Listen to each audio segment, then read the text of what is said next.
Bonjour et bienvenue sur You Midi. Installez-vous confortablement devant votre média panafricain. Heureuse de vous retrouver et de donner l'information en langue anglaise. C'est avec vous, Njix. Good day. Good day, Lundu. Good day, dear audience of You Media Africa. To kickstart down the African continent, South Africa has to withdraw from the Democratic Republic of Congo because it no longer has good options left to militarily influence the situation, says the director at the African Defense Review, Darren Olivier. He holds nearly 20 years of experience in conflict analysis, and here is what he had to say with regards to the presence on the Democratic Republic of Congo soil. As calls for South Africa to withdraw from the Democratic Republic of Congo grows, Darren Olivier, a director at African Defense Review, adds his voice to the cause, noting that Pretoria no longer has good options left to militarily influence the situation. He disclosed this during his In My Crosshairs X Space broadcast while responding to a call by South African opposition of the Economic Freedom Fighters, EFF. Is what noting that the EFF has as well urged for an immediate withdrawal of South African troops from DR Congo following the death of 14 soldiers. South Africa, Tanzania and Malawi have troops in the Kinshasa as part of the Southern African Development Community mission in the country. Olivier has, however, revealed that if Pretoria withdraws unilaterally without a SADC decision, that also harms credibility and so brings its economic and political cost long term. While South Africa is committed to silencing the guns, goal of the African Union, opposition politicians and members of the National Assembly have questioned the deployment of troops to conflict within DR Congo. According to sources, the Congolese army is fighting alongside the Burundian army, the FDLR, and a host of armed militaries known as Wazalendo. Insecurity continued to surge as the M23 captures Goma, North Kivu's provincial capital, and Bukavu, South Kivu's provincial capital. And to the Democratic Republic of Congo, still in line with the crisis, the DRC has suspended cobalt exports for a duration of 4 months, a move aimed at stabilizing global supply amid plummeting prices. The decision announced by the country's minerals regulator comes as the ICC prosecutor Karim Khan visits the DRC investigating human rights violations. While officials have not yet directly linked the ban to the probe, the timing raises concerns about its broader implications. With Congo being a key supplier of critical minerals, the halt is already influencing global markets and major industry players. Here is the rest of that story.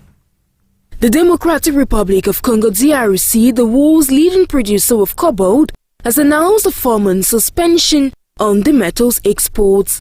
The move aimed at stabilizing global supply amid a production glut, as confirmed by the country's strategic minerals regulator, ARACOMS. According to ARACOMS President Patrick Lobioya, the measure is designed to regulate market conditions as cobalt prices have plunged due to oversupply and showing slowing demand. The ban, effective from February 22nd, applies to all cobalt produced in the country, including output from artisanal miners. The decision has already impacted global markets, with China's electrolytic cobalt futures surging following the announcement. Industry giants like CMOC Group, Eurasian Resources Group, and Glencore have yet to respond publicly to the measure. This export hold coincides with a high-profile visit from International Criminal Court ICC prosecutor Karim Khan to the Democratic Republic of Congo.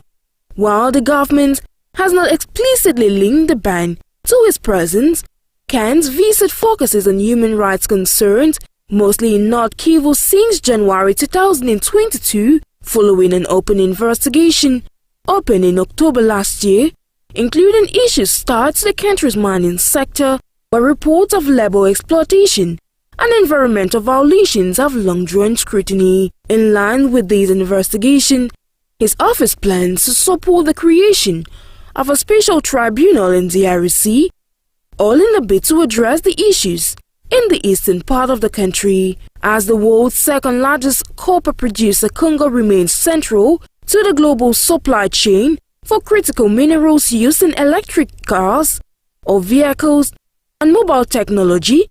The impact of this decision on international markets and the country's mining industry will continue to be closely watched. We now talk relations between Uganda and Qatar, where Uganda is tapping Qatari influences to experience and promote the country's rich attractions. The strategic tourism campaign runs from February 18th and will culminate today, February 25, 2025. Here's a recapitulation of this latest development. In a bid to boost the tourism sector in Uganda, the East African country launched a strategic tourism campaign targeting Qatari influencers in a move to experience and promote the country's rich attractions. The trip, which started from February 18 to 25, is designed to portray Uganda's key tourist destinations and attract more visitors from Qatar to explore the unique experiences the country has to offer. According to the deputy head of mission in Qatar, Mohamed Baswari Kezala, the partnership seeks to raise awareness about the East African country's tourism offerings and bolster cultural ties between the two countries. In the past 8 years, only 8 Qatari tourists have visited Uganda, an average of just 2% per year. Meanwhile, every month, I processed at least 10 Ugandan visas for tourism visits to Qatar. He noted, explaining that to bridge the gap, they identified top Qatari influencers who will experience the country, who share their journey with audiences back home, encouraging more visitors to explore Uganda. Following the familiarization trip, the influencers will embark on a 2-month digital campaign to showcase Uganda's exceptional wildlife, landscape, and cultural richness across social media, according to manager of AfriReps Consorts Limited, Claire Mugabe. This initiative is part of Uganda's ongoing efforts to strengthen ties with the Gulf region, encourage cultural exchange, and increase visitors' numbers from Qatar and beyond, she added. Algeria and Spain have taken a step towards mending strained ties as the Algerian Interior Minister Ibrahim Murad visits Madrid, the first of such trips since 2022 diplomatic fallout over Western Sahara after a rupture with France. With high-level talks underway, could these signal a turning point in relations between the two nations? This analysis answers that question. Algerian Interior Minister Ibrahim Murad has arrived in Spain for an official visit, for the first by an Algerian official since a diplomatic crisis erupted in 2022. Murad is set to hold talks with Spanish officials on bilateral cooperation, marking a potential thaw in relations between the two countries. The crisis began when Spain shifted its stance on Western Sahara, backing Morocco's autonomy plan. A move that angered Algeria led to the near total halt of Spanish imports from the North African country. However, Algeria continued to supply Spain with natural gas and petroleum products. Signs of rapprochement emerged last week when Algerian Foreign Minister Ahmed Attaf met with his Spanish counterpart José Manuel Alvarez at the G20 summit in South Africa, the first high-level meeting since the dispute began. The renewed diplomatic engagement comes as Algeria's tensions with France escalate, with President Abdelmadjid Tebboune warning of an irreparable rupture in ties. France's recent show of support for Morocco's Western Sahara claim has further strained relations. Western Sahara remains a long-standing source of conflict in North Africa, while Morocco proposes autonomy under its rule. Algeria-backed Polisario Front demands a UN-backed referendum on self-determination. With geopolitical shifts at play, all eyes are on whether Spain and Algeria can fully restore their once strong partnership. Following a tete-a-tete on Monday between the leaders of Cairo as well as Zambia, the two heads of state, notably President Abdel Fattah el-Sisi and President Hakainde Hichilema, signed numerous cooperation agreements and showed their commitments to advancing economic collaboration. This was during a joint press conference on Monday. Egyptian President Abdel Fattah el-Sisi hosted Zambian President Hakainde Hichilema on Monday for high-level discussions aimed at deepening bilateral relations. The leaders engaged in direct talks followed by expanded meetings with officials from both countries, culminating in the signing of multiple cooperation agreements. At a joint press conference, President Sisi emphasized their commitment to enhancing political consultations, boosting reciprocal investment and fostering cooperation in agriculture, aquaculture and infrastructure. He reaffirmed Egypt's to share its development expertise, support capacity building efforts and help strengthen Zambia's state institutions. A key topic of discussion was investment opportunities in the Lobito Corridor, a crucial trade route that facilitates the export of critical raw materials, strategic minerals and electrical vehicle battery components from Zambia and the Democratic Republic of Congo to global markets via Angola. In parallel with President Hichilema's visit, an Egyptian-Zambian business forum is underway to further deepen economic collaboration. The two leaders also address Africa's pressing development challenges, including poverty, debt crisis and climate change. They pledged to coordinate efforts to elevate African priorities on the global agenda, push for regional organizational reforms, and maximize the benefits of free trade agreements like the AfCFTA, COMESA, and CFTA. On the geopolitical front, discussions covered conflicts in Gaza, Sudan, DR Congo and the Horn of Africa, as well as security threats in the Red Sea and developments surrounding the Grand Ethiopian Renaissance Dam jet. Their meeting underscores a shared vision for stronger African cooperation and a more unified approach to regional and global challenges. Still in line with economic cooperation, officials at the Ethiopia-China Economic and Trade Forum held in Addis Ababa has asserted that the two countries have witnessed the strengthening of bilateral cooperation across multiple sectors. The said forum opened on Monday, February 24, 2025. As you tell us, Bukemaran in this report. Speaking during the Ethiopia-China Economic and Trade Forum in Addis Ababa on Monday, officials in their remarks asserted that the two countries are witnessing blustering cooperation across various sectors. The significant event comes ahead of the third China International Supply Chain Expo slated for July 16 to 20. Speaking at the event, the Director General of Middle Eastern, Asian and Pacific Affairs at the Ethiopia Ministry of Foreign Affairs, Nezgun Kebegde, cited that over the decades, the deepened cooperation between Addis Ababa and Beijing has made Ethiopia one of the pioneering African countries to embrace the Belt and Road Initiative (BRI). Through the Forum on China-Africa Cooperation Platform, Africa and China continue to reinforce their commitment to building a community with a shared future for mankind, a business that is being realized through practical cooperation and action-oriented initiatives, he added. According to Chinese ambassador to Ethiopia, Shanghai, Addis Ababa's membership in the BRICS has injected new impetus into the country's economic development and opens new avenues for China-Ethiopia cooperation.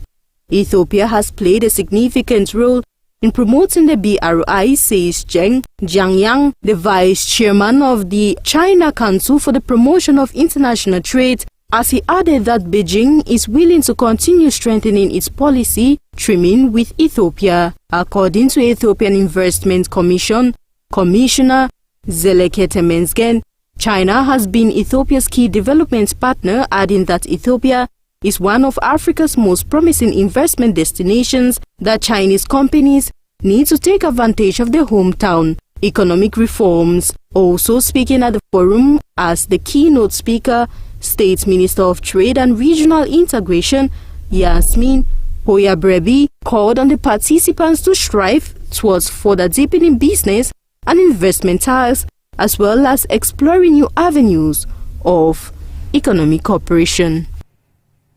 And that is it for the first segment of this news, but it continues in the French language with you, Elundu. Bon après-midi.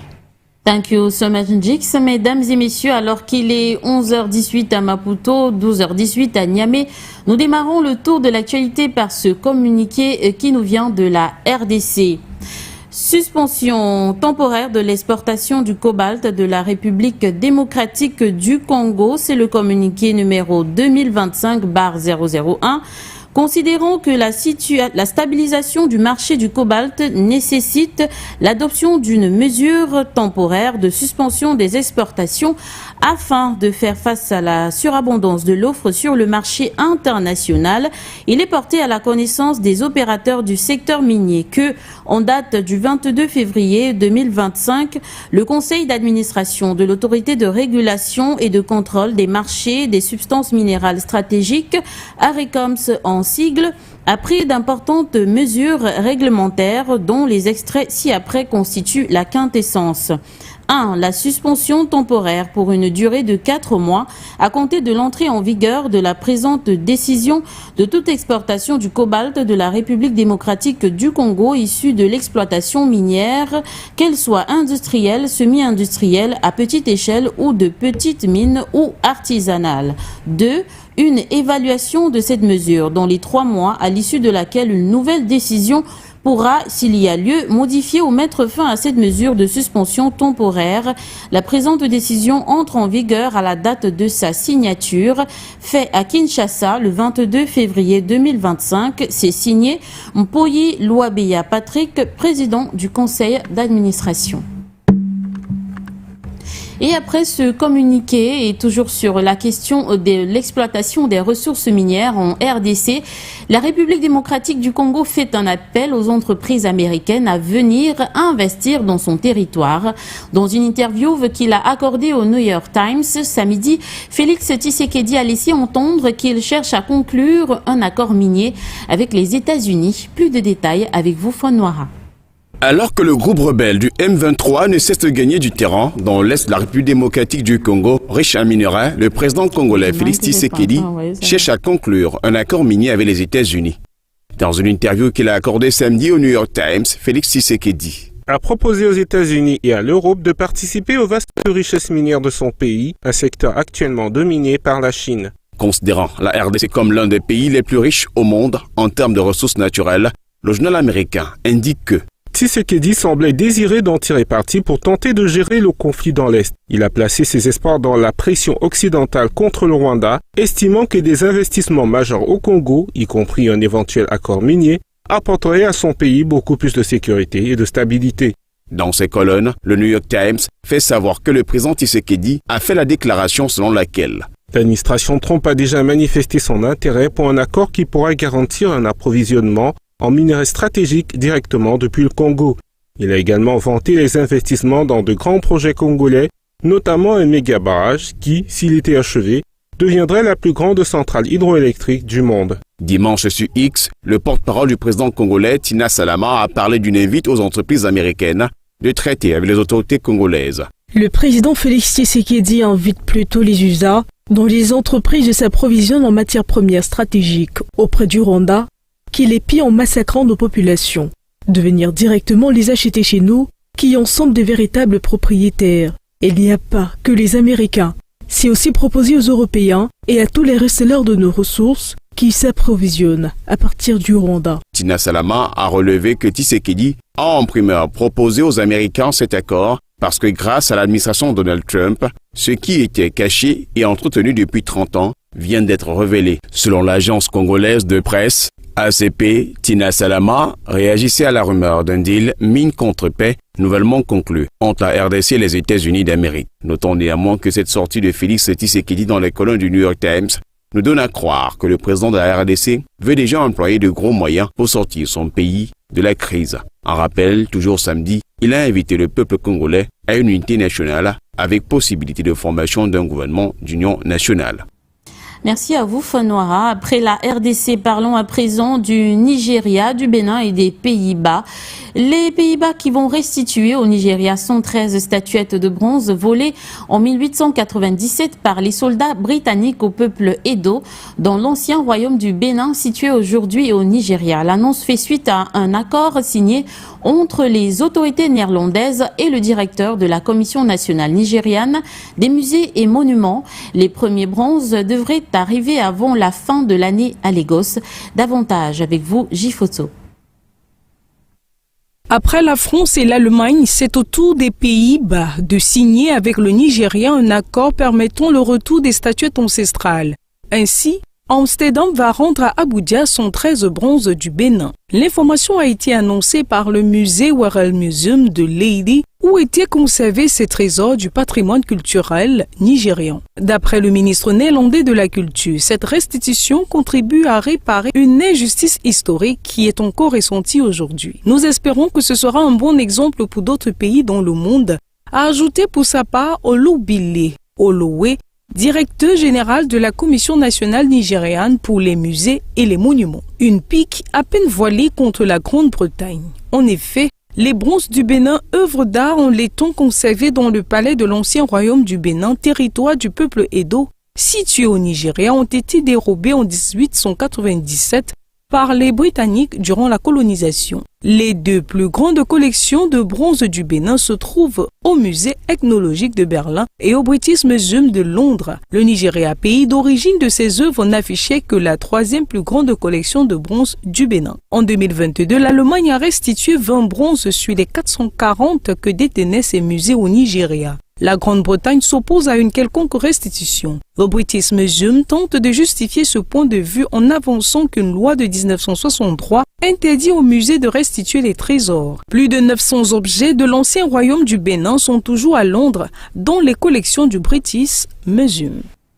Merci à vous, Jifoto. Après les œuvres d'art, parlons à présent de coopération. L'Éthiopie et la Somalie viennent de donner une nouvelle impulsion à leur relation de coopération.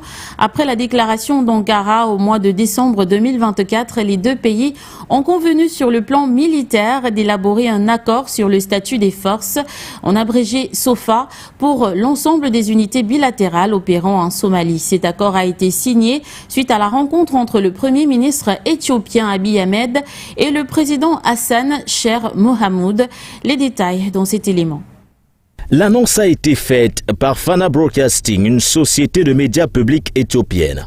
Les chefs d'état-major de l'Éthiopie et de la Somalie ont convenu d'élaborer un accord sur le statut des forces pour l'ensemble des unités bilatérales opérant en Somalie. Le document, paraphé à l'issue des discussions tenues à Mogadiscio du 14 au 16 février dernier entre le Premier ministre Abiy Ahmed et le président Hassan Sheikh Mohamud, témoigne de la volonté affichée par les deux pays, déterminés à renforcer leurs relations de coopération pour la stabilisation de la sous-région de façon générale. La signature de ce document fait partie du protocole d'accord sur la coopération en matière de défense, signé en décembre 2023. Les deux parties ont discuté des questions de sécurité en Somalie et dans la région, soulignant la nécessité de maintenir la paix, la stabilité et la sécurité dans la Corne de l'Afrique et sur l'ensemble du continent. Le communiqué conjoint publié à cet effet met également en lumière le message de gratitude exprimé par les chefs d'état-major des deux pays envers les pays fournissant des troupes et des forces de l'ordre à la mission de l'Union africaine en Somalie, ainsi qu'envers les forces de sécurité somaliennes pour leur contribution à la lutte contre le groupe terroriste Al-Shabaab depuis 2007. L'accord sur le statut des forces pour l'ensemble des unités bilatérales opérant en Somalie s'inscrit également dans la continuité de la normalisation des relations de coopération entre Addis Abeba et Mogadiscio. À des faits, au mois de décembre 2024, sous l'égide de la médiation du président turc Recep Tayyip Erdogan, l'Éthiopie et la Somalie ont convenu, dans un esprit d'amitié et de respect mutuel, de laisser de côté les divergences d'opinion et les questions controversées et d'aller de l'avant avec détermination dans la coopération en vue d'une prospérité commune. Merci à vous, Nguéné. C'est au tour du Mali et de la Turquie de nous faire parler de coopération en matière de sécurité. Les deux pays renforcent leur coopération dans le domaine sécuritaire. Ce 24 février, le ministre de la Sécurité et de la Protection civile du Mali, le général de division Daoud Ali Mohamedine, a reçu l'ambassadeur de Turquie au Mali, Efe Ceylan. Cette rencontre a permis de renforcer les liens entre le Mali et la Turquie et de réaffirmer leur volonté de coopérer étroitement dans le domaine de la sécurité. Le récit de Bala. Dans l'après-midi du 24 février 2025, le ministre de la Sécurité et de la Protection civile au Mali, le général de division Daoud Ali, a reçu l'ambassadeur de Turquie au Mali, F. Gilan. Les échanges ont porté sur la coopération bilatérale entre les deux pays, notamment dans les domaines de la défense et de la sécurité. Les deux personnalités ont souligné leur volonté de développer davantage cette coopération en explorant de nouvelles pistes et en mettant en œuvre des projets concrets. L'ambassadeur a remis au ministre une invitation à se rendre en Turquie en mars de la part du ministre turc des Affaires intérieures. Il a également promis de revenir régulièrement au ministère et le ministre a assuré qu'il était disposé à le recevoir. Notons que cette rencontre a permis de renforcer les liens entre le Mali et la Turquie et de réaffirmer leur volonté de coopérer étroitement dans le domaine de la sécurité. La visite du ministre malien en Turquie devrait permettre de concrétiser de nouveaux projets et de renforcer la coopération bilatérale. Merci à vous, Bala. Et du côté du Cameroun, le peuple uni pour la rénovation sociale s'approprie de la problématique entourant le franc CFA. Lors d'une conférence débat organisée le 22 février dernier, la formation politique conduite par S.E. Matomba a mené une réflexion approfondie sur les mécanismes de sortie du franc CFA, les défis et les enjeux. Les échanges conduits par le docteur Ndouma René-Fils ont permis d'outiller les participants sur les conséquences de sortie de cette monnaie nazie et les alternatives qui s'offrent aux pays concernés. Suivons ce reportage. Tenant compte des hésitations constatées dans les pays africains de la zone franc, en particulier au Cameroun, le peuple uni pour la rénovation sociale remet la problématique liée au franc CFA sur la table. La conférence débat, organisée à cet effet par la formation politique, conduite par Serge Espoir Batomba, a été l'occasion de passer en revue les mécanismes de sortie du franc CFA, les défis et les enjeux pour l'économie de la zone franc. Animé par le docteur Ndouma René-Fils, expert financier en finance digitale, cette rencontre a permis à tous les participants d'être outillés sur les conséquences de la sortie du franc CFA et les alternatives qui s'offrent aux pays concernés. Il est aujourd'hui établi que le franc des colonies françaises d'Afrique n'a pas été pensé pour faire du bien aux pays qui l'utilisent. Au contraire, c'est pour nuire et il va continuer de nuire tant que ces pays vont continuer de l'utiliser exclusivement. Pour y sortir, il y a des alternatives. Il faut des décisions politiques pour créer sa propre monnaie nationale. Il faut exploiter davantage le système multipolaire qui a été proposé par les BRICS+, parce que les BRICS+ permettent de faire des transactions commerciales en monnaie nationale.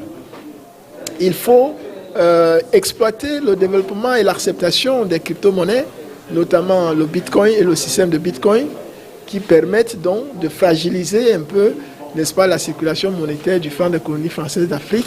Tout est une question de volonté politique, à l'image de la vision des dirigeants de la Confédération de l'Alliance des États du Sahel, très avancée sur cette problématique.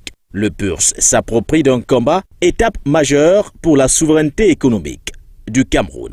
Face aux enjeux, la création d'une monnaie unique pour la zone franc est un impératif. Mais il s'agit effectivement d'un mécanisme, d'un processus de remplacement qui obéit à certaines règles, qui obéit à une stratégie qui est d'abord et de manière primordiale une affaire de décision politique. Donc la décision de remplacer le franc CFA par une autre monnaie est d'abord une décision politique, donc la volonté effective, n'est-ce pas, de certaines personnes à se dire nous avons besoin de nous autodéterminer, nous avons besoin de prendre notre destin en main, nous avons besoin de faire en sorte que nos économies soient fortes, nous avons également besoin de faire en sorte que notre monnaie soit au service des populations. Et cette volonté politique manque cruellement aux dirigeants de la sous-région qui optent pour un statu quo. Lors du sommet de Yaoundé, du 17 mars 2023 par exemple, les chefs d'État des 6 pays de la communauté économique et monétaire de l'Afrique centrale avaient recommandé un élargissement au niveau ministériel de la réflexion entamée par la Banque centrale régionale et la commission d'ACEMAG. 2 ans plus tard, aucune suite n'est donnée. Aucune mesure forte prise pour réformer, encore moins sortir du franc CFA n'a été prise. D'où la pertinence de cette question. Et si l'initiative de sortie de cette monnaie nazie venait du peuple uni pour la rénovation sociale. Mesdames, Messieurs, c'est ici que s'achève For You Midi. C'est un plaisir de vous conter l'actualité africaine et internationale. Plus qu'une vocation, à bientôt pour les prochaines éditions sur votre chaîne d'information en continu. Indeed, information continues over your Pan-African channel For You Media Africa. Thank you for watching and do have a beautiful day in company of our numerous programs. Bye-bye.